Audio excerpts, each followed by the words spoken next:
Apple has just revealed the new regular AirPods, and they actually have a lot in common with other Apple AirPods headphones and earbuds, like these. Let's break it down and talk all things AirPods.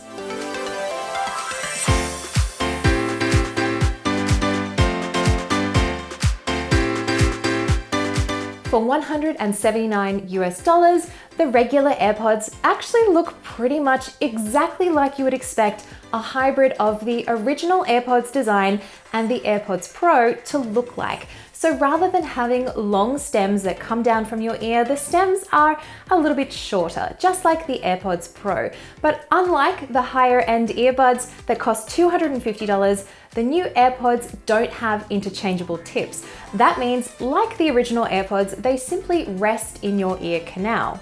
Some people have issues with the original design of the AirPods falling out of their ears or dislodging if they do something active.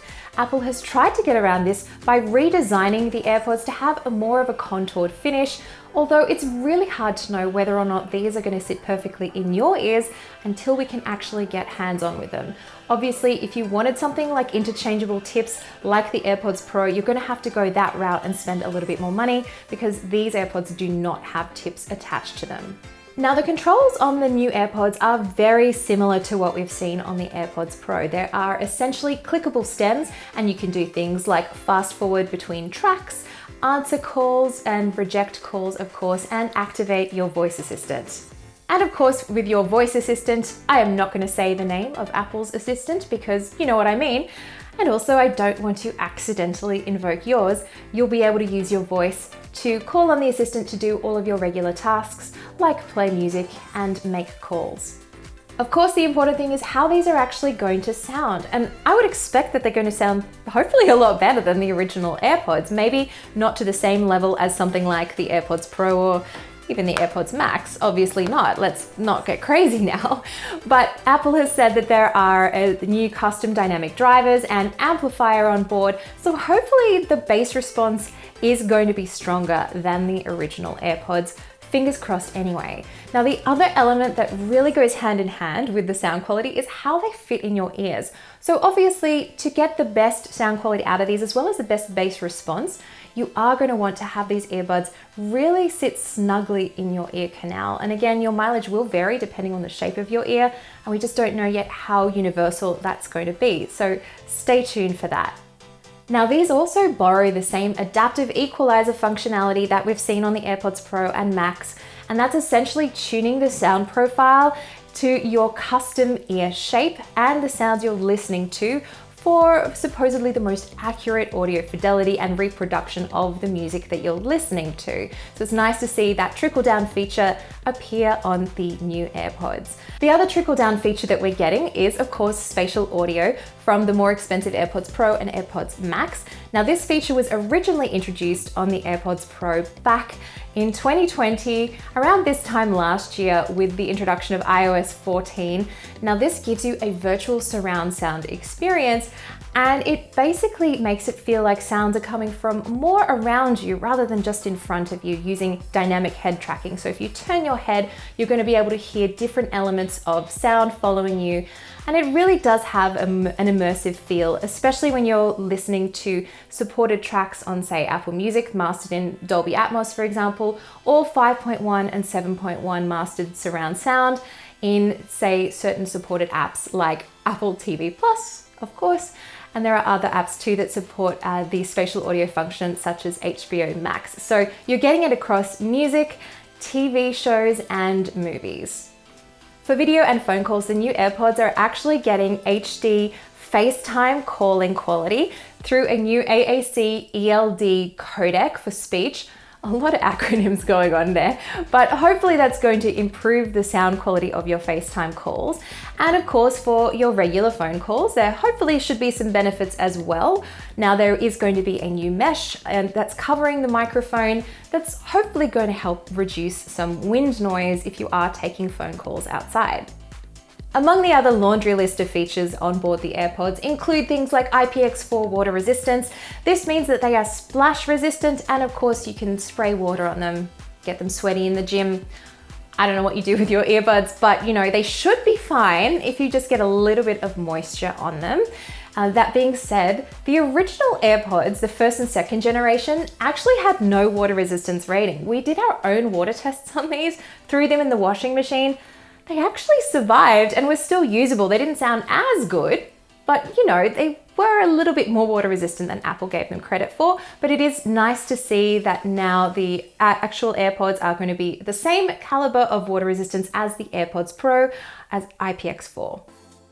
Now, of course, battery life gets an improvement. Where would we be without being able to listen to our earbuds all day? Now, unfortunately, it's not going to be an all-day affair with the AirPods. You are going to get, though, a little bit more of battery lifetime than the originals. So up from 5 hours, it's now 6 hours of constant listening time at around 50% volume. You might be able to push that a little bit more depending if you listen to your music a little bit more quietly. We might get slightly less if you're listening more loudly, for example, but we'll do our own battery tests and really see if those numbers kind of meet up to Apple's claims. Now, if you remember, the AirPods Pro only give you 5 hours of listening time, or 4.5 hours roughly if you have active noise cancellation turned on. That's the other thing we need to talk about on the AirPods, is that there is no active noise cancellation. Now, that's the feature on the Pro and the Max that basically blocks out the outside world, blocks out certain frequencies, and really does a good job of immersing you into whatever you're listening to, particularly advantageous if you do a lot of commuting, want to block out things like a rumbling bus or a train, or even on a plane.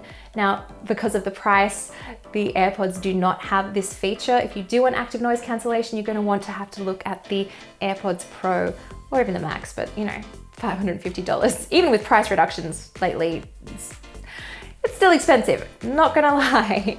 And the other thing is that the new AirPods don't have Apple's transparency mode.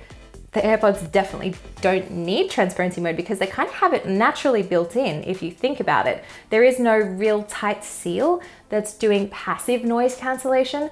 So like the original AirPods, you'll still be able to hear some of your surroundings, and you won't necessarily need to take one earbud out if you want to have a conversation. Although I kind of advise you do. It can be a little bit rude having a full-on conversation with both of your earphones in. All right, let's go back to charging. I know I'm giving you a full laundry list of things here, but there is a lot to take in.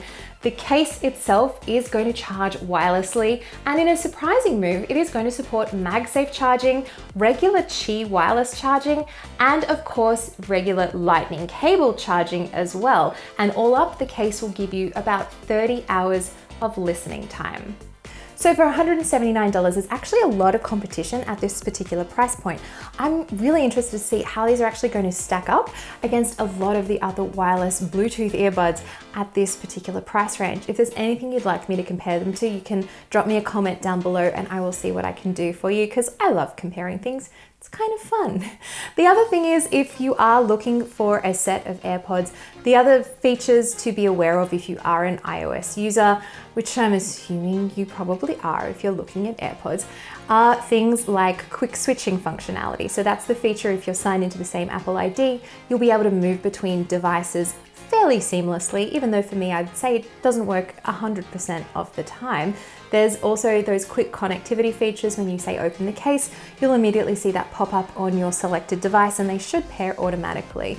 But the one thing that I really wish that these did have, and this just goes for all Bluetooth earbuds and headphones that are coming out, like please, let's start adding multi-point Bluetooth connectivity. This just means you're going to be able to simultaneously connect, say, a laptop and a phone, and you don't have to worry about, is it connected, is it not? You'll hear it and you'll be like, okay, both of them are connected. I can switch between them really, really seamlessly, and I don't have to constantly either be checking that it's changed seamlessly or going into your Bluetooth settings and switching manually. So that's just a general, please, all manufacturers, if you're listening, please add that, because it's actually really useful. Hey, thanks so much for watching. I hope this was helpful to give you a roundup of everything new in the 3rd generation AirPods. You can find more information down in the description below, things like latest pricing, where you can find them, as well as all of the information from the Apple 2021 October event called Unleashed. Maybe you're watching this in 2022 and you're like, I want to do some time travel. Let's go back and see what happened. Well, those links are down there as well. I will catch you next time, and thanks for watching.